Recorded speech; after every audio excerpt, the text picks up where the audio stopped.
तो हेलो दोस्तों, नमस्कार। आप सभी का हमारे यूट्यूब चैनल पर स्वागत है। यदि आप लोग क्लास 12th हिंदी स्टूडेंट हैं और 2024 में बोर्ड परीक्षा देने वाले हैं, तो आज का वीडियो आप सभी लोग के लिए बहुत ही ज़्यादा महत्वपूर्ण होने वाली है। क्योंकि यदि आप लोग अपनी क्लास 12th की हिंदी में 100 नंबर बिल्कुल पक्का करना चाहते हैं, तो आप लोग हमारे यूट्यूब चैनल को जल्दी से सब्सक्राइब कर लीजिए, साथ में वीडियो को भी लाइक कर दीजिए। फिर हम लोग देखना स्टार्ट कर देते हैं कि क्लास 12th की हिंदी में हम लोग क्या चीज़ को स्टार्ट किए थे। तो हम लोगों ने इसमें क्लास 12th की हिंदी में जो आपके महत्वपूर्ण बहुविकल्पी प्रश्न होते हैं, जो कि आपके गद्य प्लस पद्य से आते हैं, तो यहाँ से मैं आपको 80 सबसे ज़्यादा महत्वपूर्ण बहुविकल्पी प्रश्न करवा रहा था, जो कि आपके बोर्ड परीक्षा के लिए बहुत ही ज़्यादा महत्वपूर्ण है और ये सारे प्रश्न आपके हर साल बोर्ड परीक्षा में आते हैं। तो उस सीरीज के अंतर्गत अभी तक हम लोगों ने पार्ट नंबर 1 तक देख लिया था। ये आपकी 5 पार्ट की सीरीज थी, जिसमें हम लोग पार्ट नंबर 2 आज का वीडियो होने वाला है। तो इसीलिए आप लोग वीडियो को बिल्कुल भी स्किप मत करिएगा और साथ ही में जितने भी क्वेश्चन मैं आपको यहाँ पर बता रहा हूँ, 80 प्रश्न आपको तैयार करने ही पड़ेंगे, यदि आपको यहाँ से 10 नंबर पक्का करना है, क्योंकि गद्य और पद्य का मिला करके आपको 10 नंबर के बहुविकल्पी प्रश्न आपके बोर्ड परीक्षा में आते हैं। तो यदि आप लोग 10 नंबर पूरा पक्का करना चाहते हो, तो इस वीडियो को और साथ ही में इससे पहले का जो पार्ट था उसे भी जरूर देख लीजिएगा और साथ ही में इस पूरे 80 प्रश्न को आप लोग अच्छे से तैयार कर लीजिएगा और फिर आपके यहाँ से 10 नंबर पक्के हो सकते हैं। क्योंकि जितने भी महत्वपूर्ण आपके बहुविकल्पी प्रश्न होते हैं, वो सारे मैं आपको इसके अंतर्गत कराने वाला हूँ।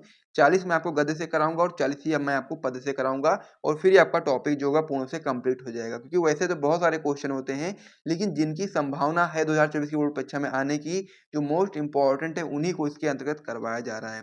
तो चलिए पार्ट नंबर 2 में जो हम लोग महत्वपूर्ण बहुविकल्पी प्रश्न करने वाले, आइए हम लोग उनको देख लेते हैं और आप लोग को हर एक प्रश्न का उत्तर मुझसे पहले ही कमेंट बॉक्स में कमेंट करके बता देना है कौन सा क्वेश्चन का कौन सा आंसर सही होने वाला है। तो इस प्रकार से आप लोग समझ गए होंगे। तो चलिए वीडियो को आप लोग जल्दी से लाइक कर दो, फिर हम लोग वीडियो को स्टार्ट कर देते हैं और पार्ट नंबर 2 में जो हम लोग महत्वपूर्ण प्रश्न करने वाले हैं, आइए हम लोग उसको देख लेते हैं। हर एक प्रश्न का उत्तर आप लोग मुझसे पहले कमेंट बॉक्स में कमेंट करके बता दीजिएगा, जिससे आपकी तैयारी और ही बेहतर तरीके से हो जाएगी। और यदि आपका ऑप्शन जो होगा वो गलत हो जाएगा, तो मैं आपको आंसर यहाँ पर बताऊंगा ही, तो आप लोग बाद में करेक्ट कर सकते हो। तो पहला जो क्वेश्चन इसमें आपका दिया गया है कि भाषा और आधुनिकता निबंध के रचनाकार हैं। तो हम लोग को बताना है भाषा और आधुनिकता निबंध के रचनाकार कौन है। सबसे पहले इसमें आपको ऑप्शन को पढ़ना है। पहला ऑप्शन इसमें आपका दिया गया प्रोजी सुंदर रेड्डी, दूसरा आपका दिया गया मोहन राकेश, तीसरा आपका दिया गया हरिशंकर परसाई और चौथा आपका दिया गया वासुदेव स्वर्ण अग्रवाल। तो जिसको भी इसका आंसर पहले से पता है वो लोग जल्दी से कमेंट करके बताओ, फिर मैं इसका आंसर आपको बताता हूँ। तो भाषा और आधुनिकता निबंध के जो रचनाकार हैं, वो आपके हो जाते हैं प्रोजी सुंदर रेड्डी। इसीलिए आप लोग ऑप्शन नंबर ए पर सही टिक लगा दीजिएगा और साथ ही में कमेंट करके बताइए किसको किसको इसका पता था पहले से ऑप्शन। ठीक है, तो चलिए अब हम लोग इसमें अगले क्वेश्चन की ओर बढ़ते हैं। इसमें जो हमारा अगला क्वेश्चन हो जाता है आपका, हो जाता है कि आनंद कादम्बनी के संपादक हैं। वेरी इंपॉर्टेंट क्वेश्चन है आपका ये, आप इसको बिल्कुल भी मिस नहीं कर सकते हो। आनंद कादम्बनी के संपादक, तो पहला जो इसमें ऑप्शन दिया गया आपका दिया गया बालकृष्ण भट्ट, दूसरा आपका दिएगा बद्री नारायण चौधरी प्रेमगन, तीसरा ऑप्शन आपका इसमें देगा लल्लू लाल और चौथा ऑप्शन आपका इसमें देगा रामचंद्र शुक्ल। तो आनंद कादम्बनी के जो संपादक हैं वो आपके हो जाते हैं बद्री नारायण चौधरी प्रेमगन। तो इसीलिए आप लोग ऑप्शन नंबर बी पर सही टिक लगा लीजिएगा और साथ ही में कमेंट करके बताते रहिएगा कि किस क्वेश्चन का आंसर आपको पहले से यहाँ पर पता था। ठीक है, ताकि मुझे भी ये जानकारी होती रहे। फिर हम लोग अगले क्वेश्चन की ओर बढ़ते हैं। अब इसमें जो हमारा अगला क्वेश्चन हो जाता है आपका, हो जाता है कि शेखर एक जीवनी के लेखक हैं। ये भी आपका इंपॉर्टेंट क्वेश्चन है कि शेखर एक जीवनी के लेखक कौन है, आपको पता होना चाहिए। तो इसमें आपको जो पहला ऑप्शन आपका दिया गया भीष्म साहनी, दूसरा आपका देगा जयशंकर प्रसाद, तीसरा आपका देगा सच्चिदानंद हीरानंद वात्स्यायन अज्ञेय और तीसरा चौथा आपका देगा भगवती चरण वर्मा। तो शेखर एक जीवनी जो है उसके लेखक हैं आपके सच्चिदानंद हीरानंद वात्स्यायन अज्ञेय। तो इसीलिए आप लोग ऑप्शन नंबर सी पर सही टिक लगा दोगे। फिर हम लोग अगले क्वेश्चन की ओर बढ़ेंगे। अब इसमें जो हमारा अगला क्वेश्चन हो जाता है आपका, हो जाता है कि वसुधा मासिक पत्रिका का संपादन किया था। ये भी आपको पता होना चाहिए कि वसुधा मासिक पत्रिका का संपादन किसने किया था।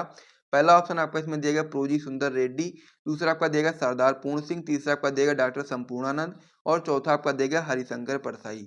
तो वसुधा मासिक पत्रिका का संपादन किया था हरिशंकर परसाई ने। इसीलिए आप लोग ऑप्शन नंबर डी पर सही टिक लगा लेंगे और साथ ही में जिसको भी पहले से पता था वो लोग कमेंट करते रहना, बिल्कुल भी मत भूलना, तब भी आपकी तैयारी अच्छे ढंग से हो पाएगी। अब इसमें जो हमारा अगला क्वेश्चन हो जाता है आपका, हो जाता है कि पाड़ी निकालीन भारत के लेखक हैं, हम लोग को बताना है पाणिनिकालीन भारत के लेखक कौन है? पहला ऑप्शन आपका इसमें दिया गया है वासुदेव शरण अग्रवाल, दूसरा आपका देगा प्रेमचंद, तीसरा आपका देगा गुलाब राय, चौथा आपका देगा हजारी प्रसाद द्विवेदी। तो इसका आंसर आप लोगों को पता होना चाहिए, क्योंकि यदि आप लोगों ने जीवन परिचय को तैयार किया है तो आपको पता होना चाहिए कि पाणिनिकालीन भारत का जो कह सकते हैं कि लेखक हैं वो आपके हो जाते हैं वासुदेव शरण अग्रवाल। ये आपका वेरी इंपॉर्टेंट जो वासुदेव शरण अग्रवाल का जीवन परिचय है वो क्लास 12th के लिए वेरी इंपॉर्टेंट है। तो इसीलिए यदि आप लोगों ने उसे तैयार किया होगा तो आपको पता होगा कि पाणिनिकालीन भारत के जो लेखक हैं वो आपके वासुदेव शरण अग्रवाल हैं। तो इस प्रकार से इस पेज पर हम लोगों ने कई सारे महत्वपूर्ण प्रश्नों को किया है। तो इसे आप अपनी कॉपी में नोट करना चाहो तो नोट कर लो। फिर हम लोग अगले पेज पर बढ़ते हैं और भी महत्वपूर्ण प्रश्नों को देखना स्टार्ट कर देते हैं। अब इसमें जो हमारा अगला क्वेश्चन हो जाता है आपका हो जाता है कि सरदार पूर्ण सिंह किस युग के लेखक हैं? ये भी आपका वेरी इंपॉर्टेंट क्वेश्चन है। कई बार आपके बोर्ड परीक्षा में क्वेश्चन आया हुआ है कि सरदार पूर्ण सिंह किस युग के लेखक हैं? पहला ऑप्शन आपका इसमें दिया गया द्विवेदी युग, दूसरा आपका दिया गया भारतेंदु युग, तीसरा आपका देगा छायावादी युग और चौथा आपका देगा प्रगतिवाद युग। तो सरदार पूर्ण सिंह द्विवेदी युग के लेखक हैं, तो इसीलिए आप लोग ऑप्शन नंबर ए पर सही टिक लगा लेंगे। 2-3 बार आप लोग रिपीट करते हुए चलना। यदि आपको किसी भी क्वेश्चन का आंसर नहीं पता है और जब मैं आपको आंसर बताता हूं तो आप लोग उसको रिपीट कर दो 3-4 बार और कमेंट में जब लिख दोगे तो फिर आपको अच्छे तरीके से याद हो जाएगा। फिर हम लोग इसमें अगले क्वेश्चन की ओर बढ़ते हैं। अगला क्वेश्चन हमारा इसमें हो जाता है क्या भूलूं क्या याद करूं किस विधा की रचना है? तो इसमें हम लोग को बताना है कि क्या भूलूं क्या याद करूं किस विधा की रचना है। पहला ऑप्शन आपका इसमें देगा जीवनी, दूसरा आपका देगा आत्मकथा, तीसरा आपका देगा संस्मरण और चौथा आपका देगा रिपोर्टाज। तो जो क्या भूलूं क्या याद करूं जो विधा है वो किस विधा की रचना है वो हमको बताना है। तो वो आपकी आत्मकथा विधा की रचना है। इसीलिए आप लोग ऑप्शन नंबर बी पर सही टिक लगाओगे। फिर हम लोग अगले क्वेश्चन की ओर बढ़ेंगे। अब इसमें जो हमारा अगला क्वेश्चन हो जाता है आपका हो जाता है कि बाण भट्ट की आत्मकथा के लेखक हैं। ये भी आपका वेरी इंपॉर्टेंट क्वेश्चन है। कई बार आपके बोर्ड परीक्षा में आया हुआ, आपको पता होना चाहिए कि बाण भट्ट की आत्मकथा के लेखक कौन है। पहला ऑप्शन आपका इसमें देगा मोहन राकेश, दूसरा आपका दे गया अज्ञेय, तीसरा आपका देगा हजारी प्रसाद द्विवेदी और चौथा आपका देगा हरिशंकर परसाई।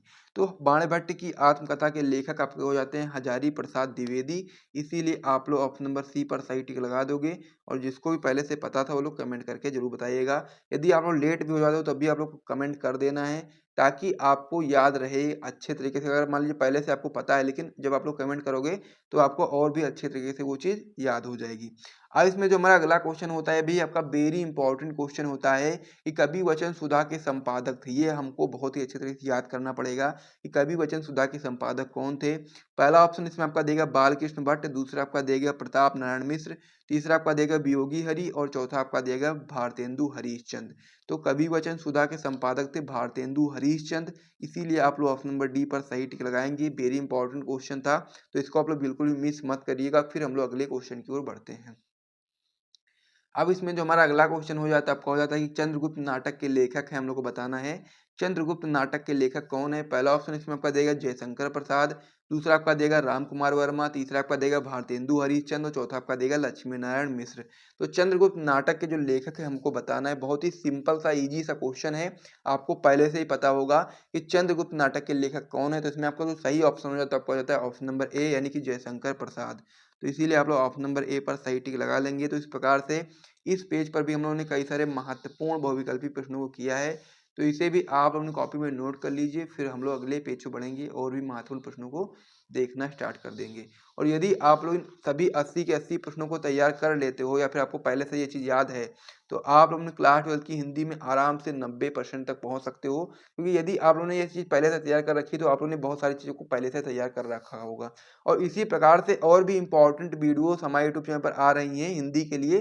तो आप लोग यदि सभी वीडियोस को अच्छे से देखते हो तो आप लोग अपनी क्लास 12 की हिंदी में 90 तक स्कोर कर सकते हो बिल्कुल आसानी से। क्योंकि जितनी भी चीज़ें मैं आपको करा रहा हूँ सभी बस आपको एकदम पॉइंट टू पॉइंट बातें बता रहा हूँ। जो जो चीज़ें इंपॉर्टेंट है वही चीज़ें बता रहा हूँ, जो चीज़ें आ सकती हैं उनको ही मैं समझा रहा हूँ। तो इसीलिए आप लोग वीडियो को देखो और साथ ही में सपोर्ट दिखाओ, वीडियो को शेयर करो, वीडियो को लाइक करो ताकि इसी प्रकार की और भी महत्वपूर्ण वीडियोस आपको रेगुलर बेसिस पे मिलती रहें। तो इसमें अब हमारा जो अगला क्वेश्चन हो जाता है आपका हो जाता है कि निम्नलिखित में से हरिशंकर परसाई का निबंध संग्रह है। तो हम लोग को बताना है इनमें से कौन सा निबंध है वो आपका हरिशंकर परसाई का है। सबसे पहले आपको ऑप्शन को पढ़ना है, फिर आपको सही ऑप्शन पर सही टिक लगा देना है। तो इसमें जो आपका पहला ऑप्शन दिया गया आपको दिया गया तब की बात और थी, दूसरा आपका देगा सन्नाटा, तीसरा आपका देगा विचार और वितर्क और चौथा आपका देगा जिंदगी मुस्काई। तो जो आपका हरिशंकर परसाई का निबंध संग्रह है वो आपका हो जाता है तब की बात और थी, इसीलिए आप लोग ऑप्शन नंबर ए पर सही टिक लगा देंगे, आपका सही ऑप्शन हो जाता है। फिर हम लोग अगले क्वेश्चन की ओर बढ़ते हैं। इसमें जो हमारा अगला क्वेश्चन हो जाता है, आपका हो जाता है कि कुटज निबंध संग्रह के लेखक है, हम लोग को बताना है कुटज निबंध संग्रह के लेखक कौन है। पहला ऑप्शन इसमें आपका देगा बालकृष्ण भट्ट, दूसरा आपका देगा हजारी प्रसाद द्विवेदी, तीसरा आपका देगा राजा लक्ष्मण सिंह और चौथा आपका देगा रामचंद्र शुक्ल। तो कुटज निबंध संग्रह के लेखक आपके हो जाते हैं हजारी प्रसाद द्विवेदी, इसीलिए आप लोग ऑप्शन नंबर बी पर सही टिक लगाएंगे, ये आपका सही ऑप्शन हो जाता है। आप लोग कमेंट बॉक्स में कमेंट करके चले जाना, ठीक है, कमेंट करते हुए रहना। अगला क्वेश्चन इसमें आपको हो जाता है कि विद्या निवास मिश्र निबंधकार है, हम लोग को बताना है विद्या निवास मिश्र निबंधकार है, किस चीज के निबंधकार हैं हमको बताना है। पहला ऑप्शन इसमें आपका देगा विचारात्मक निबंध के, दूसरा आपका देगा मनोवैज्ञानिक निबंध के, तीसरा आपका देगा ललित निबंध के और चौथा आपका देगा भावात्मक निबंध के। तो विद्या निवास मिश्र आपके निबंधकार हैं ललित निबंध के, तो इसीलिए आप लोग ऑप्शन नंबर सी पर सही टिक लगाएंगे। फिर हम लोग इसमें अगले क्वेश्चन की ओर बढ़ेंगे। अगला जो क्वेश्चन होता है भी आपका वेरी इंपॉर्टेंट क्वेश्चन होता है कि कलम का सिपाही के रचनाकार कौन है। पहला ऑप्शन इसमें आपका देगा प्रेमचंद्र, दूसरा आपका देगा यशपाल, तीसरा आपका देगा जैनेन्द्र और चौथा आपका देगा अमृत राय। तो इसको भी इसका आंसर पता है कमेंट करके बताओ। तो कलम का सिपाही के जो रचनाकार हैं वो आपके हो जाते हैं यहाँ पर अमृत राय, तो इसीलिए आप लोग ऑप्शन नंबर डी पर सही टिक लगा देंगे। फिर हम लोग इसमें अगले क्वेश्चन की ओर बढ़ते हैं।